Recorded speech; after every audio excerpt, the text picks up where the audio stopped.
Hello everyone, you are all welcome to lecture number 660, and today's topic of the lecture is the medicinal importance of piperamul resin. This piperamul resin, in Indian language it is called people, and this resin is actually the powdered material of stem and bark of people, and it contains good quantity of resinous mass, and this piperamul resin is very much stimulant, and it contains piperine and piperamulin and N-butyl decamide. These are all three most important constituents of this resin. One is called piperine, and this piperine is very important. It is very much stimulant to your respiratory system. It is a respiratory stimulant compound, piperine, and the second one is piperlongamine, and this piperlongamine, they are all alkaloidal, piperine also, and the third one is N-isobutyl 2-trans-4 decaminamide. So this decaminamide and then piperlongamine and piperine, they are the main constituent of this stem and root bark powder. And when it is extracted with petroleum ether, in that petroleum ether fraction, what alkaloidal content, that is in just like waxy mass, and that waxy mass is very effective to treat tuberculosis. That is very effective, and that is mainly alkaloid, and it is also very important for our digestive system. It works as a carbonative. If you have some digestive problems, indigestion or gastric problem, this powder is widely used in our system, and it belongs to Pipereaceae family, and the botanical name is Piperum nigrum, the longum. That is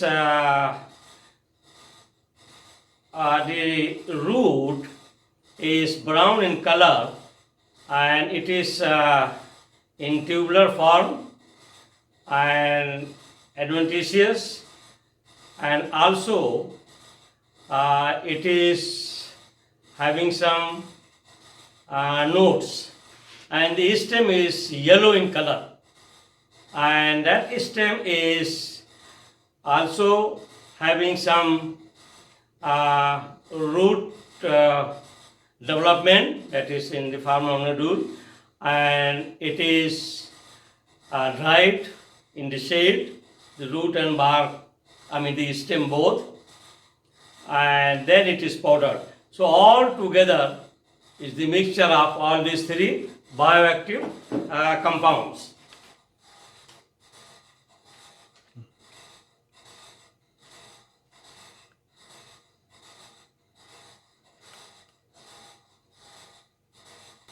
So piperamul resin drug is widely used in Asian subcontinent. Is a powerful stimulant. They are using it to treat the tuberculosis, to stimulate the respiratory system, and also to treat the gastric problem. These are all very, very important diseases, and they are using. And this piperamul resin is containing those three type of alkaloids, and they are actually bioactive for its pharmacological action. And this piperamul resin, actually in Indian language it is called people, and its botanical source is Piper longum, that is the botanical name, and it belongs to family Pipriaceae. Number 1. Pipramul consists of dried roots and stems of the Pipra longum, and roots are adventitious and they are cylindrical and show swellings due to endotropic fungal growth. I mean, these roots, they are having some swelling, and that swelling is due to the fungal growth, and that fungal growth is called endotropic fungal growth. And the the surface of root is dirty brown in color. The powdered root is aromatic, and that is a sweet smell, but once you smell it, you will be sneezing. So it is having some slightly allergic effect also.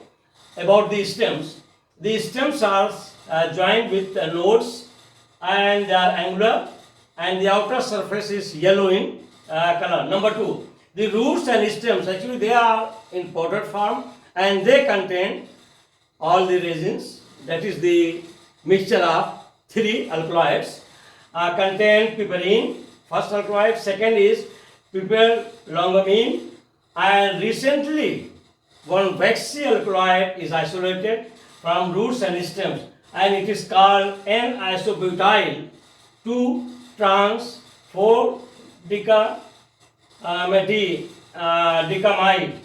So this is a new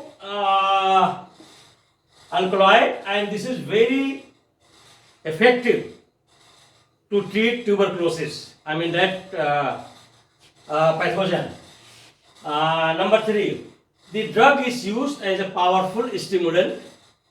Piperine is having a stimulant effect on respiratory system, and that the petroleum ether extract of the root and stem, it is very much effective to your central nervous system, and that is producing the action.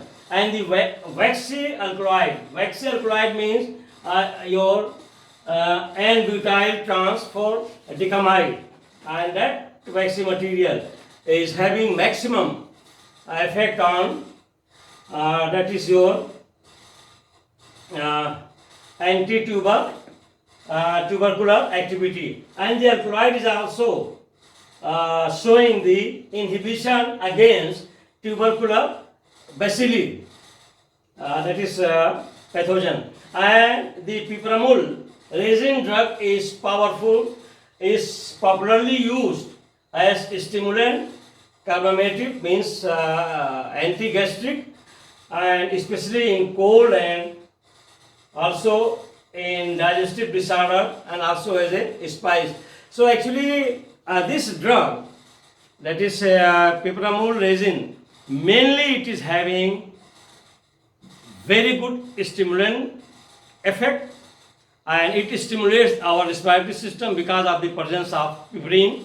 And all 3 are alkaloidal content. I have already given the structure and explanation is given. The second waxy material, and that is the fraction of petroleum ether extract. That one is N-butyl decamide, and that one is very effective to the people who are having tuberculosis.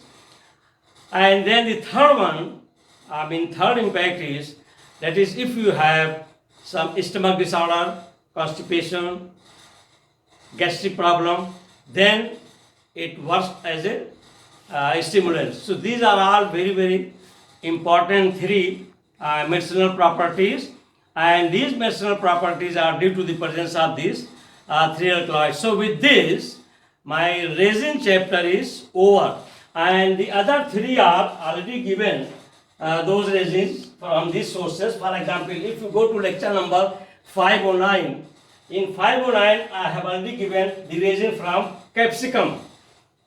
And the second one, if you go to lecture 549, I have already discussed in detail what are the resinous mass and their medicinal importance from ginger. And then the third one, which is very important, that is lecture number 619. I have already discussed in detail the turmeric resins and where curcumin nowadays very much in news because of its lot of medicinal importance.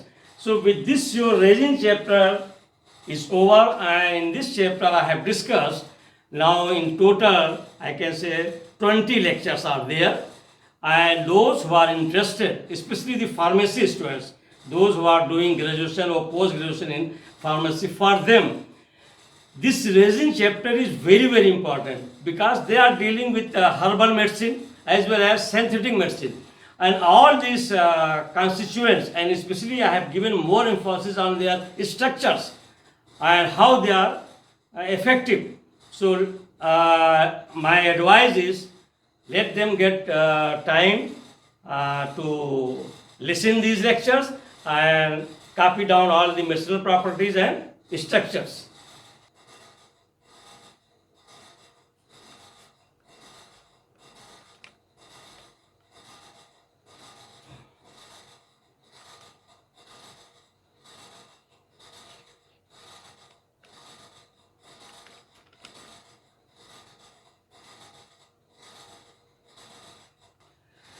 So from the next lecture, what I am going to discuss about the glycosides. But for glycosides, I have already given lot of lectures. Only I will start discussing. Those glycosides are O glycoside, C glycosides, N glycoside, terpenoidal glycoside, steroidal glycoside, flavonoidal glycoside, phenolic glycosides. But now I will be discussing how they are isolated, extracted from plant material, and their purification and structure determination. So with this I will stop. Thank you very much for watching the lecture.